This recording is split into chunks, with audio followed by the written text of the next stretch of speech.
A millionaire CEO said he never wanted a family, until he saw his ex with twin daughters who had his eyes.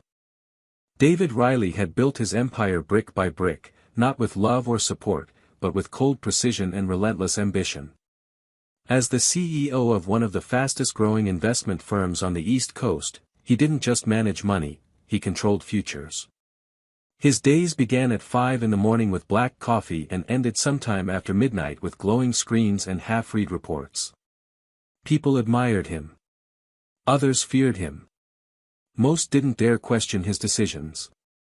But there was one decision that lingered in the shadows of his towering success, the night he told Anna Lewis he didn't need a family and walked away without a second thought.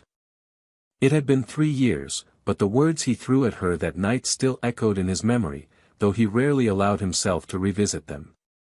"You're just a distraction," he had said, his voice cold and final. "I don't want a family. I want my life." He had shut the door behind her without knowing that she had stood outside that apartment in tears, a hand resting protectively over her stomach, already knowing what he didn't. He had thrown himself into work after that. New buildings, mergers, international deals. He made headlines not for who he was, but for what he accomplished. His board members praised his discipline, his clients admired his detachment. To them, he was unstoppable. But behind the glass walls of his office, David was a man who had made himself untouchable on purpose. He avoided people who reminded him of what he left behind. He surrounded himself with others who talked about markets and metrics, not memories and missed birthdays. One rainy Monday morning, while reviewing quarterly numbers, his assistant walked in with an envelope. "It came by courier," she said, placing it on his desk. He didn't look up. "Just leave it." Hours later, once the office quieted and the rain outside blurred the skyline into a wash of gray, he opened it. Inside was a short, handwritten note. "I don't expect anything. I just wanted you to know, I'm doing fine. We're doing fine." No signature. No return address. But he recognized the handwriting immediately. It was Anna's. He stared at the words, heart slowing as if the world had momentarily tilted. He hadn't heard from her in 3 years. There had been no calls, no letters, no social media posts. She had disappeared completely, and he hadn't searched. Part of him thought it was better that way. Cleaner. But something about the note unsettled him. Not what it said, but what it didn't. The plural. "We're doing fine." He tried to dismiss it, tried to file it away in the same mental cabinet where he kept all the other things he chose to forget. But it lingered. That night, while lying alone in his high-rise apartment with the city pulsing below him, David Riley, the man who said he needed no one, couldn't sleep. The next morning, he left for a business trip, another city, another speech, another transaction. His team met him at the airport, but as he walked toward the gate, he caught sight of something, or rather, someone, that stopped him dead in his tracks. There, just past the arrivals line, stood Anna. She hadn't seen him yet. She was kneeling down, speaking gently to 2 small girls who clung to either side of her legs. They couldn't have been more than 3 years old. Both had dark hair that curled slightly at the ends and wide, unmistakable blue eyes, the same blue that stared back at him from the mirror every morning. And in that moment, David understood the meaning of the note.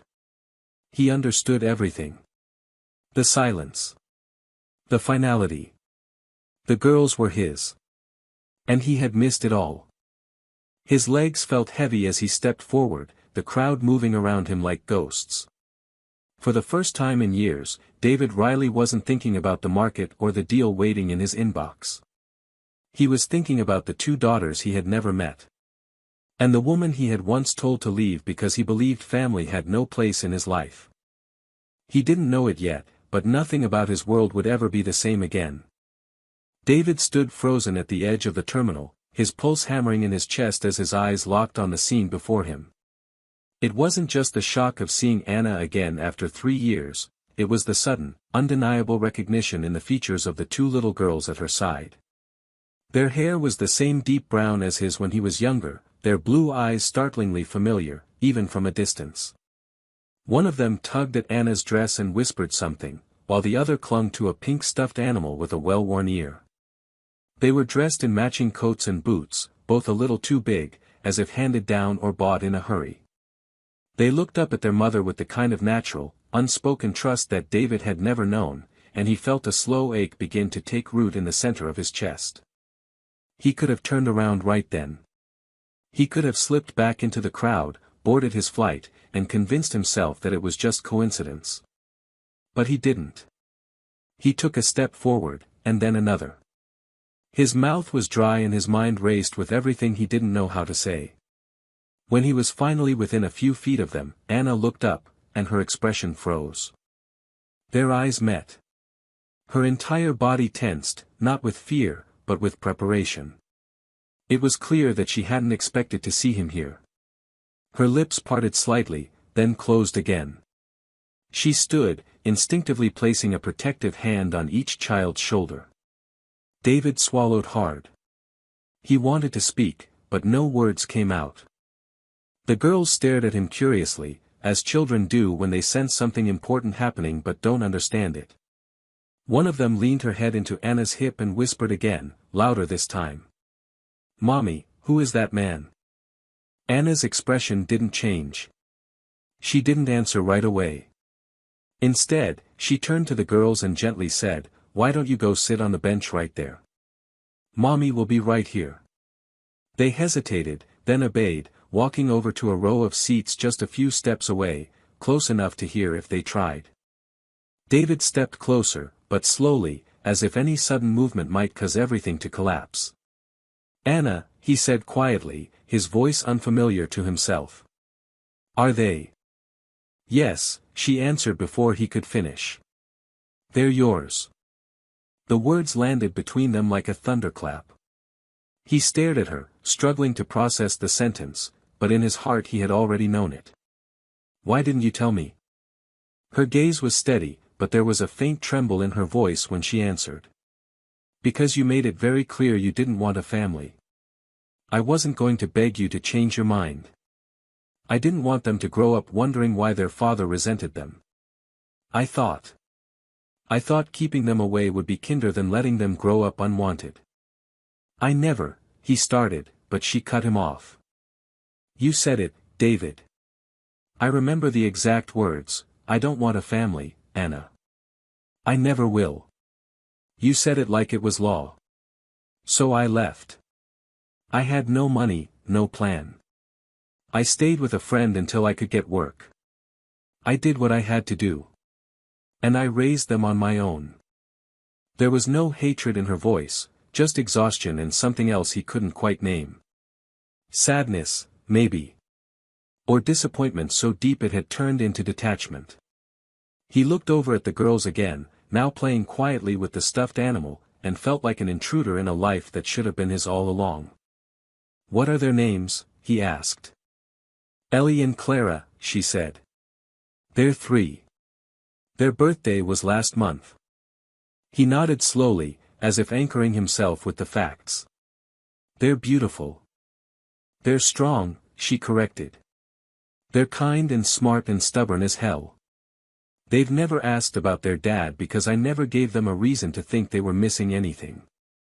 But I think that's about to change." He looked down, his voice barely above a whisper. "I want to meet them. Please. I know I don't deserve it, but—" "No, you don't," she said bluntly. "But that's not really the point, is it?" They stood there for a long moment in silence, surrounded by the noise of the airport, the rolling suitcases, the overhead announcements. But everything else had fallen away. David wasn't a CEO anymore. He wasn't a millionaire. He wasn't a powerful man with people waiting to hear his decisions. He was just a stranger to 2 little girls who had no idea how much he had already failed them. Anna glanced at her daughters and sighed. "I'm not saying no. But I'm not saying yes either. You want to meet them? You'll have to do it on their terms. And mine." "I will," he said quickly. Whatever it takes. Then start by showing up without running away, she said. Because they've never seen a man disappear, and I don't plan to let that happen now. He nodded again, this time with something closer to understanding. And as Anna walked back to the girls and knelt down between them, David stayed where he was, not ready to follow, not yet invited in. But for the first time in years, he stood still, not out of indecision, but because something real had rooted him to the spot. He had come to the airport expecting to chase a deal. Instead, he found the life he had walked away from 3 years earlier. And as he watched the two little girls smile at their mother, he knew, deep in a part of himself he had long buried, that nothing in his world would ever be more important than earning the right to be part of theirs. David couldn't focus on anything after that day. The image of the girls, his daughters, stayed with him like an imprint on the back of his eyelids. He cancelled meetings, rescheduled flights, and postponed every task that once seemed urgent. For the first time in his career, he let his personal life take precedence, and it wasn't because he wanted to, it was because he couldn't function otherwise. He spent hours pacing his apartment, staring out at the city skyline that used to represent achievement and clarity, now blurred by the fog of his own guilt and confusion. His mind kept replaying the moment Anna confirmed what he had already guessed. They're yours. 3 years. 3 birthdays. First steps, first words, sleepless nights, scraped knees, storybooks, and soft lullabies, all moments he had missed. He hadn't just failed Anna, he had failed them. Not by leaving, but by not knowing. By being so certain that love and connection were distractions, not gifts. He remembered telling himself at the time that he was choosing freedom, focus, and success. But now, with a deeper ache than he knew possible, he realized he had chosen emptiness. He emailed Anna 2 days later, his message direct but not demanding. I'd like to talk again. On your terms. Her reply came the next morning, short but not cold. Saturday. 2 p.m. At the park near 7th and Lincoln. Come alone. Don't be late. That Saturday, he arrived 10 minutes early. He wore casual clothes that felt unnatural on him, jeans and a soft sweater, but he wanted to seem approachable, less like the man who had once slammed a door shut on everything that mattered. The park was quiet, just a few scattered families, a dog walker, and the occasional couple wandering past the benches. At exactly 2 o'clock, Anna appeared. The twins were with her, each holding one of her hands. They were dressed in matching jackets again, this time in soft yellow, and both wore tiny backpacks covered in cartoon animals. Anna led them toward the playground, and David watched as she helped them climb onto the slide. She didn't greet him right away. She let the girls play. He approached slowly and sat on the opposite end of the bench she had chosen. For several minutes, they said nothing. The silence wasn't hostile, just cautious. Finally, she spoke. They think you're someone I used to work with. I didn't know what else to say. He nodded slowly, staring at the twins with a mixture of awe and grief. They're incredible. They're everything, Anna said simply. And they're happy. I need you to understand that. I didn't raise them to feel like something was missing. I didn't want them growing up feeling abandoned. I don't want to take anything from them, he said, his voice careful. I just want to earn a place in their lives, however that has to happen. Anna looked at him then, her eyes sharp but not unkind. And what does that mean, David? You want to visit once in a while? Send gifts? Pay for school and call it parenting? Because I don't need that. They don't need that. If you're serious, it means consistency. It means sacrifice. It means they come first. Every time.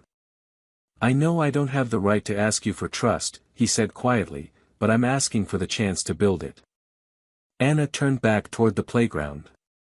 Ellie had fallen in the sand and was now brushing off her hands with exaggerated determination. Clara shouted something about the swing.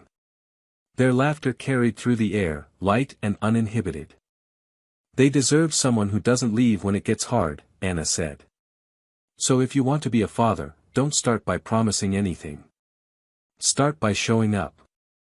I will, David said, and for the first time in his adult life, he meant it without doubt or condition. They sat in silence again, and after a while, Anna stood. You can walk us home if you want. But keep your distance. Let me handle them. They're not ready to understand yet. He followed from several steps behind as the girls skipped along the sidewalk, chasing each other and asking for snacks. David kept his hands in his pockets and watched everything, the way Anna reached down instinctively to stop Ellie from running into the street, how Clara whined when her shoelace came undone, how Anna crouched to tie it without missing a beat. He observed with admiration and guilt all tangled into one impossible knot. When they reached the apartment building, Anna turned to him. We'll try this. Slowly. But if you disappear again, even once, you're done. No explanations. No redemption. Understood? Yes, he said. Understood. She nodded, then reached into one of the girls' backpacks and pulled out a folded sheet of paper. This is their weekly schedule. Start small. See what they like. Then maybe you can join us at the library next weekend. He took the paper like it was sacred. She didn't say goodbye, just turned and guided the twins inside. David stood on the sidewalk long after the door shut. The street around him bustled with life, cars, conversations, honking horns, but all he could hear was Clara's giggle echoing in his ears.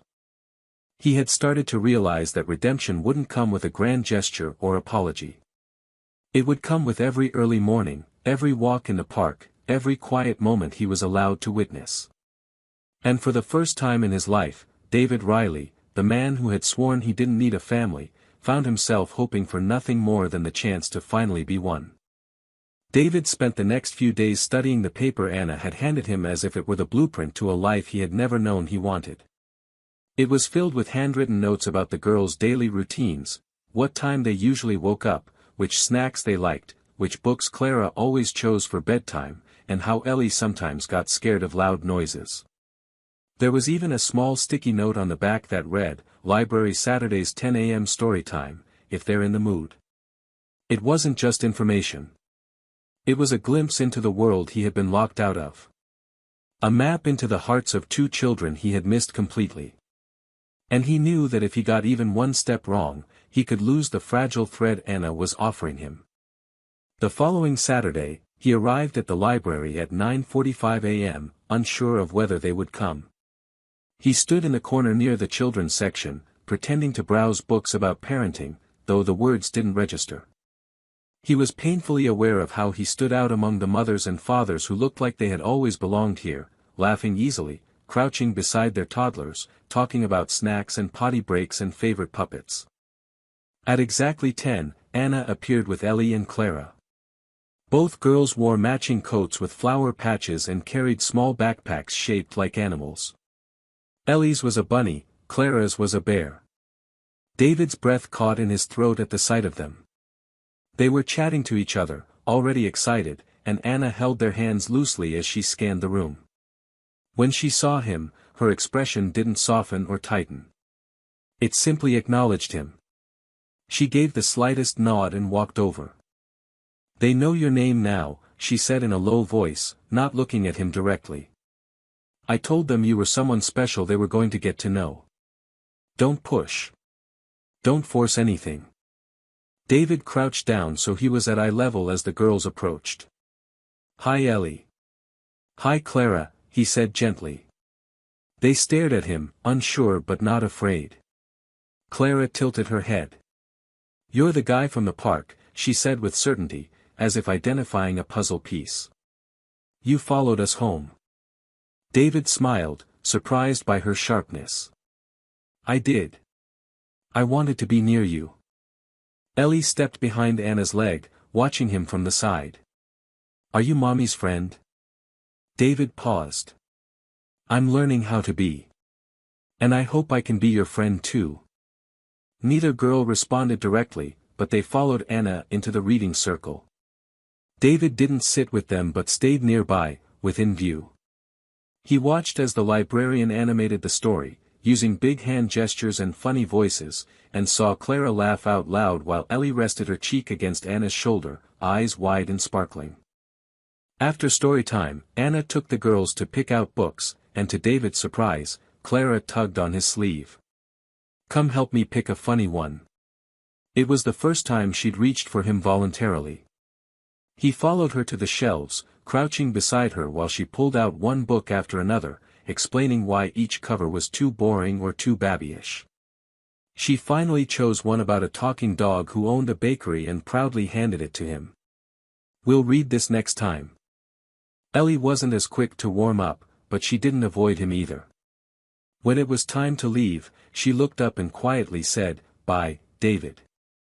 It wasn't much.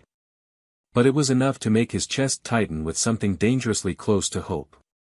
Anna didn't speak much on the walk back to their apartment, but when they reached the front door, she turned to him. They didn't cry. They didn't resist. That's something. He nodded, unsure what to say that wouldn't sound like begging. But then she added, "There's a park near here. We go sometimes after school on Fridays. We'll be there next week. If you want." "I'll be there," he said immediately, not caring how eager he sounded.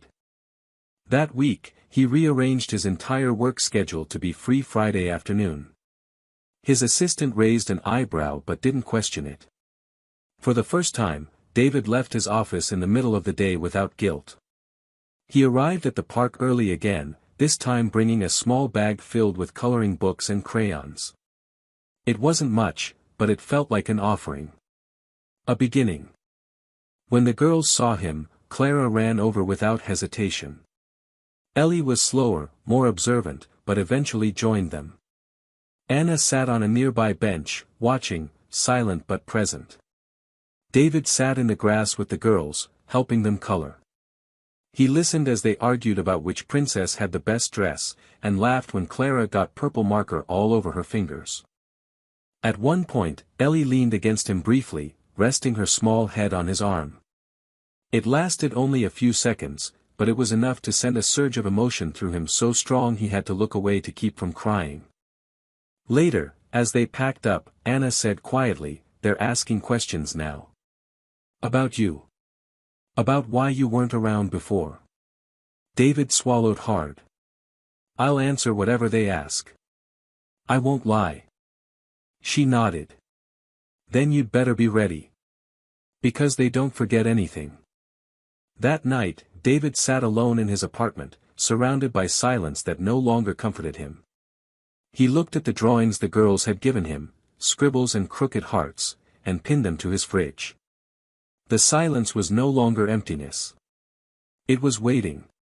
It was a space slowly being filled by laughter, questions, forgiveness, and maybe, eventually, love. The questions came sooner than David had expected. It started with Clara, who was always the more curious of the two. One quiet afternoon at the park, after he had pushed them both on the swings and handed out apple slices, Clara tugged on his sleeve and asked, "Why didn't you live with us when we were babies?" Her voice wasn't accusing, it was simply full of the direct, innocent honesty only children possessed. Ellie watched closely from her seat on the slide, holding her breath, her wide blue eyes fixed on David as if the shape of his answer could change something fundamental in her world. David felt the weight of that moment press into his chest. Anna had warned him that it would come, but no preparation could make it easier. He crouched down so he was eye level with Clara and spoke carefully, every word measured, not to protect himself, but to protect them. "I didn't know about you," he said quietly. "I didn't know you existed, and that was my fault.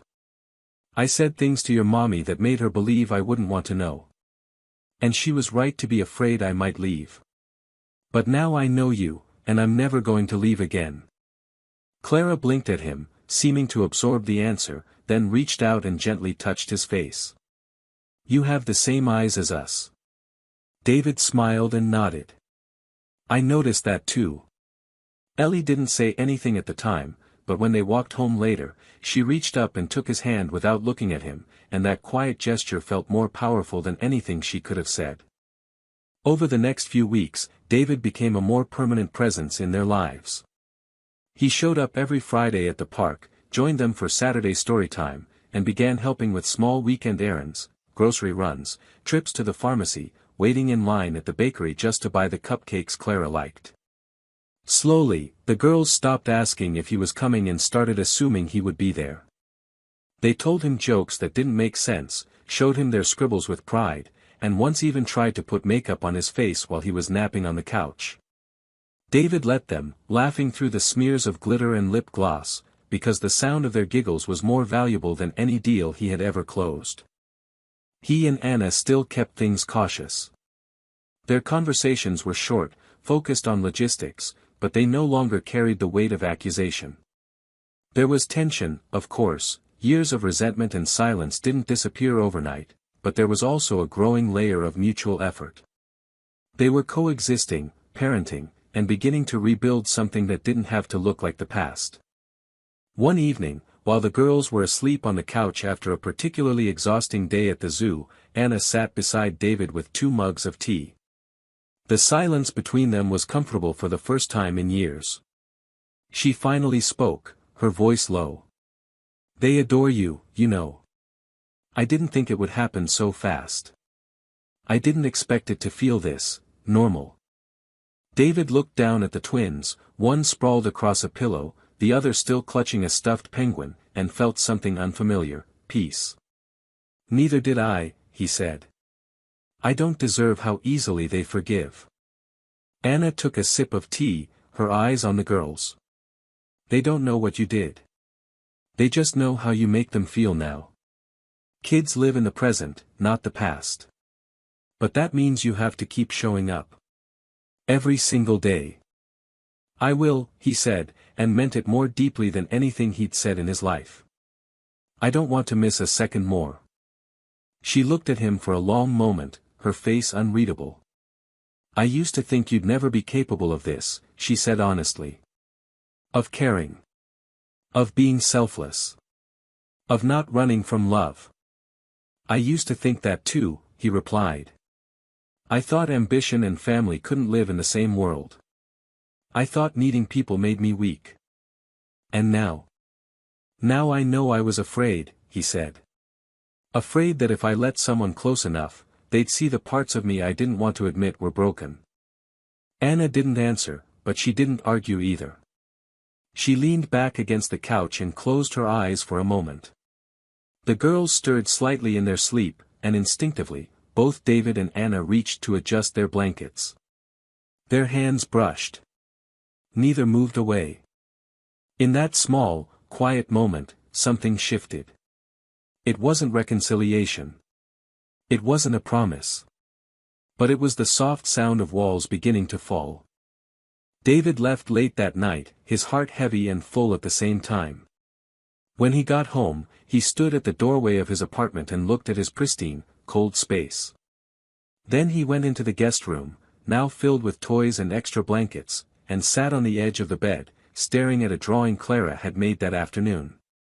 It showed 4 stick figures, all holding hands. Above them, in clumsy letters, she had written, "My family." David touched the paper gently, and for the first time in his life, he realized that family wasn't about what you said you wanted. It was about who you showed up for when it mattered most. The following weeks unfolded with a kind of rhythm David had never known before, one that didn't rely on meetings, deadlines, or boardroom strategy, but on early morning wake-ups, coloring sessions on the floor, small scraped knees, and the warm, soft trust of 2 little girls who were learning to make space for him in their lives. Every moment was still new, still fragile, but the cracks were beginning to fill in. He wasn't perfect. He sometimes brought the wrong snack or forgot that Ellie didn't like loud noises. He had to learn how to braid hair and explain why some cartoons were only for later, even though Clara insisted otherwise. But he tried. And in that trying, something inside him softened. Anna noticed it too. She never said it outright, but David could see it in the way her tone changed when she spoke to him, in the way she no longer double-checked his every move with the girls. She trusted him, slowly, cautiously, but trust was growing, piece by piece, between all of them. He had earned a set of keys to their building. He was invited in without hesitation. The girls now shouted his name when they saw him. Clara liked to climb into his lap and tell long, meandering stories that made no sense but demanded full attention. Ellie often sat beside him during quiet moments, leaning her shoulder into his without saying a word, her presence deliberate and grounding.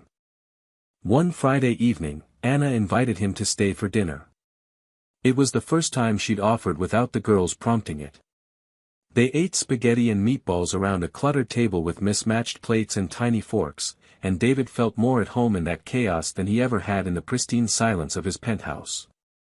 After the girls went to bed, still giggling from the story he had read them, Anna sat with him on the couch and poured 2 glasses of wine.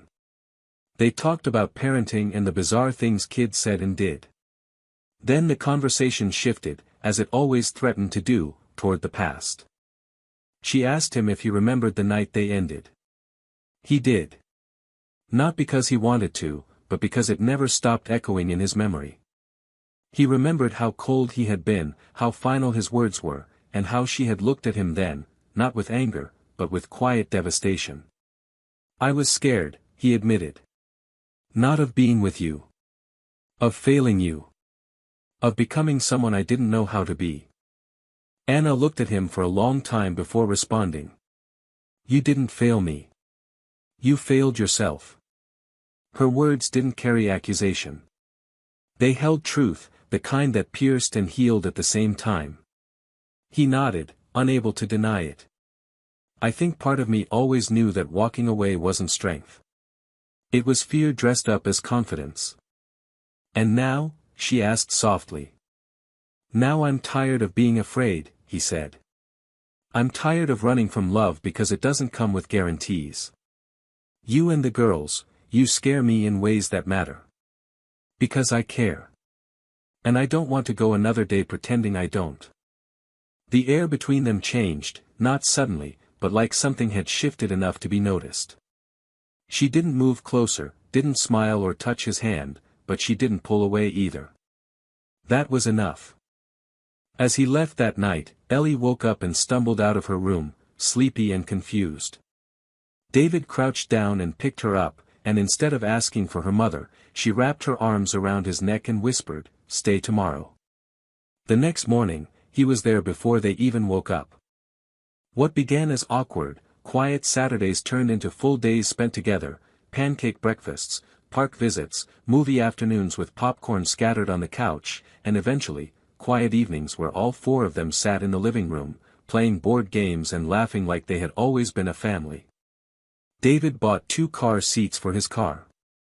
He started carrying emergency snacks and extra hair ties in his glove compartment. He began to schedule meetings around ballet classes and school visits. Without realizing it, his calendar became full of things that had nothing to do with money and everything to do with meaning. He didn't talk about work much anymore, not because it wasn't important, but because it didn't define him the way it once had. People at the office noticed. His assistant joked that he had started smiling more, that he even laughed without being prompted. He didn't mind the teasing. He didn't even mind when his board started asking if he was considering stepping back a little. The truth was, he already had. Not because he was burned out, but because for the first time, he had something better to do. One evening, as the girls were falling asleep after a long day in the city, Clara whispered, "You feel like home now." He sat there long after they drifted off, holding on to that sentence like a lifeline. Because no title, no net worth, no company success had ever given him that feeling. Only them. Only this. And somewhere deep inside, David began to believe that maybe, just maybe, it wasn't too late to become the kind of man they already believed he was. David's routine, once defined by market openings and board meetings, now revolved around juice boxes, nap times, and tiny shoes left by the front door. The more time he spent with Clara and Ellie, the more deeply embedded he became in the details of their lives, the details he had once overlooked in pursuit of success. He had come to know every shade of their moods, every favorite cartoon character, every silly dance they performed in the middle of the living room just to make him laugh. Their laughter became the soundtrack to his days. It wasn't always easy. The girls had tantrums, refused vegetables, got sick, had nightmares, but through it all, David stayed. And that staying became the foundation of something real. Anna had started inviting him more regularly, even asking for help with school registrations, doctor appointments, and last-minute babysitting when her work schedule shifted. She worked long hours as a freelance graphic designer, and David respected how hard she'd fought to hold everything together. He admired her in a way he never had when they were younger, not just for her beauty or her spirit, but for her resilience, her ability to raise 2 children on her own and still find the strength to open the door for him again. One evening, Anna came down with the flu. David offered to take the girls for the weekend, and though she hesitated, clearly struggling with the idea of letting him care for them alone, she eventually agreed. He brought them to his apartment, now fully transformed with tiny beds, stuffed animals, and finger paintings on the refrigerator. He made pancakes that morning, burned the first batch, got syrup in his hair, and accidentally dropped an egg on the floor, but Clara told him he was the best pancake man in the world, and Ellie gave him a sleepy hug that he felt all the way to his bones. That night, while the girls were asleep, David stood in the hallway just outside their room, listening to their soft breathing. The apartment was quiet, not empty, but alive in a way it had never been before. He didn't miss the silence that used to dominate his space. He didn't miss the sterile elegance of his former life. What he felt now was a quiet fullness, a belonging he had never known he needed. The next morning, Anna sent a message, "Thank you. I slept for the first time in days. The girls keep talking about your pancakes." He replied with a picture of the second attempt, still lumpy, still slightly overcooked, but shaped like smiley faces, and a simple message, "We missed you." A few days later, Anna invited him to join them for a parent-child day at the girls' preschool. David wasn't sure what to expect, but when he arrived, Clara ran into his arms without hesitation, shouting to her friends, "My daddy's here." He froze for a second, heart swelling, before wrapping her in a hug that felt like a promise. Ellie was more reserved, but she took his hand as they walked toward the classroom and didn't let go. During the activities, painting, building towers out of blocks, and singing silly songs, David noticed the way other parents looked at them. Some recognized him, a few whispered, clearly aware of who he was. He ignored it. All he cared about was Clara tugging at his sleeve to show him her glitter-covered drawing and Ellie leaning her head on his shoulder during story time. The teacher later told him, "They talk about you all the time now. It's like you've always been here." He smiled, blinking back the unexpected sting in his eyes. After that, things began to shift even more. The girls stopped calling him David. It was Clara who tried it first, hesitantly, like testing out a word. "Daddy, can I have juice?" He had turned to her in surprise, and she'd immediately looked unsure. "Is that okay?" she asked. He nodded, barely able to speak, and pulled her into his arms. "That's more than okay." Ellie followed not long after, whispering it at first, then louder, until it became her new normal. The sound of that word, "Daddy," coming from their lips was enough to erase years of emptiness. Anna noticed too. One night, as they all sat watching a movie together, Clara curled up on David's lap, Ellie nestled under a blanket with her head on Anna's shoulder. Anna looked over at him. Their eyes met, and there was a depth in her gaze that hadn't been there before. Not quite forgiveness, but something near it. She reached out, brushed a stray curl from Ellie's face, and said quietly, "I never thought I'd see this." He responded just as softly, "Neither did I." A few days later, David took the girls out on his own for the first time, to a small amusement park just outside the city. He'd hired security discreetly, made sure everything was safe, but the girls never noticed. They just screamed with joy on the mini roller coaster, begged for cotton candy, and made him ride the spinning teacups 3 times in a row. As they sat on a bench sharing a sticky snack, Clara turned to him and said, "You're not going to leave again, right?" Her voice was light, but the question held weight. David took her small hand in his and looked at both girls. "Never," he said. "I'm here. For always." It wasn't dramatic, but it was real. And the truth of it, spoken out loud, felt like something sacred. Something earned. He had once believed that success was measured in profits and power, but now he knew the real success was in that promise. In the trust of a child's hand holding his, believing that he would stay. And in that moment, David Riley knew with absolute certainty that he was no longer just a man trying to be a father, he was one. Completely, unapologetically, and forever. The change didn't come with a dramatic confession or a romantic gesture. It happened slowly, as all meaningful change does, in the quiet ways David and Anna began to look at each other, in the way their conversations grew longer after the girls went to sleep, and in how their laughter returned, not forced or nostalgic, but real and present. Trust, once broken and buried beneath years of silence, had begun to grow again between them. There was no official moment when things turned romantic, no declaration of love whispered under candlelight. But one evening, after putting the girls to bed, Anna sat beside David on the couch and rested her head on his shoulder. He didn't speak, didn't move, just placed his hand over hers, and they sat like that for almost an hour. It was enough. It was everything.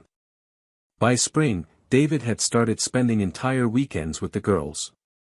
He picked them up from preschool when Anna needed to work. He learned how to do their hair the way they liked it, 2 braids for Clara, a single ponytail with a sparkly clip for Ellie.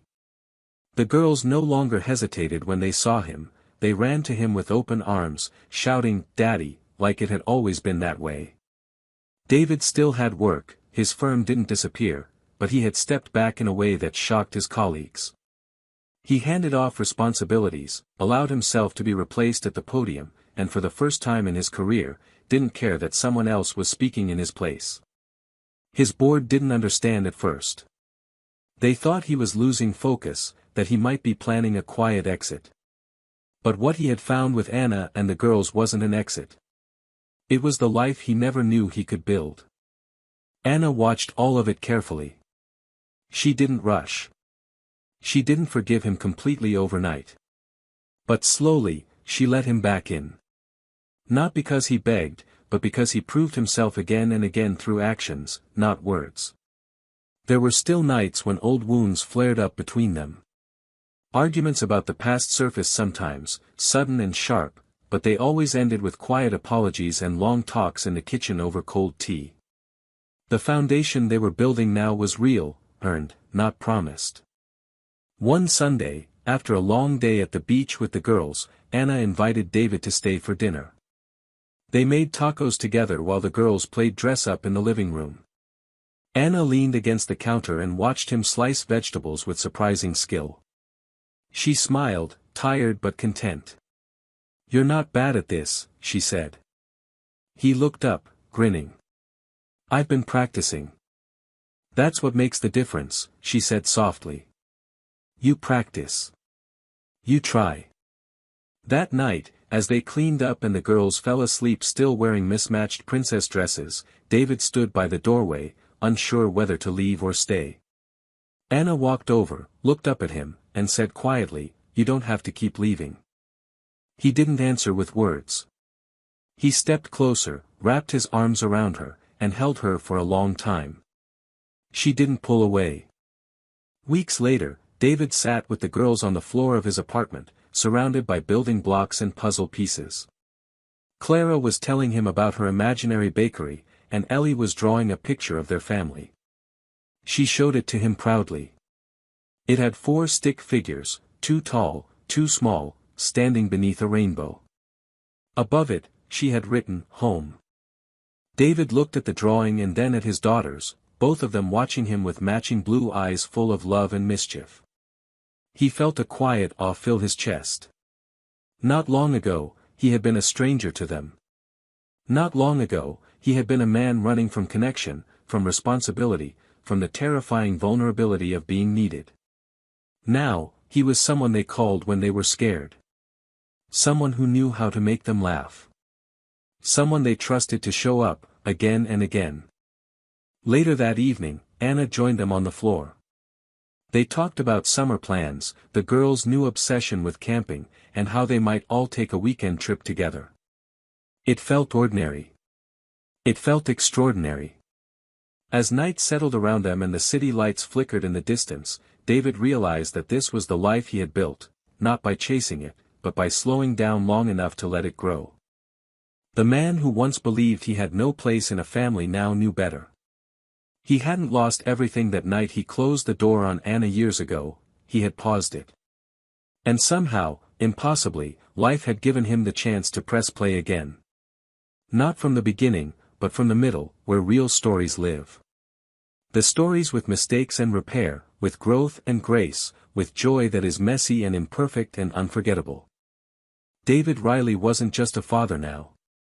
He wasn't just a partner or a man who had made amends. He was a man who finally understood what it meant to love with both hands open, and to stay. In my view, the ending of this story strikes a powerful emotional chord because it doesn't rely on grand gestures or unrealistic resolutions. Instead, it leans into something more human, slow growth, honest effort, and quiet redemption. David's journey isn't about sudden transformation, it's about learning to show up, every day, for the people he once pushed away. That's what makes the conclusion feel earned.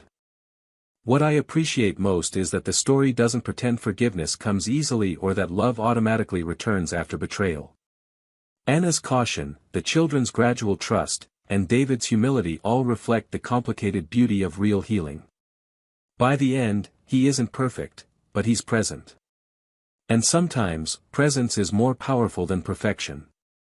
It's a story about second chances, not the kind that fall into your lap, but the kind you have to build with your bare hands. And in that, it's quietly, deeply hopeful.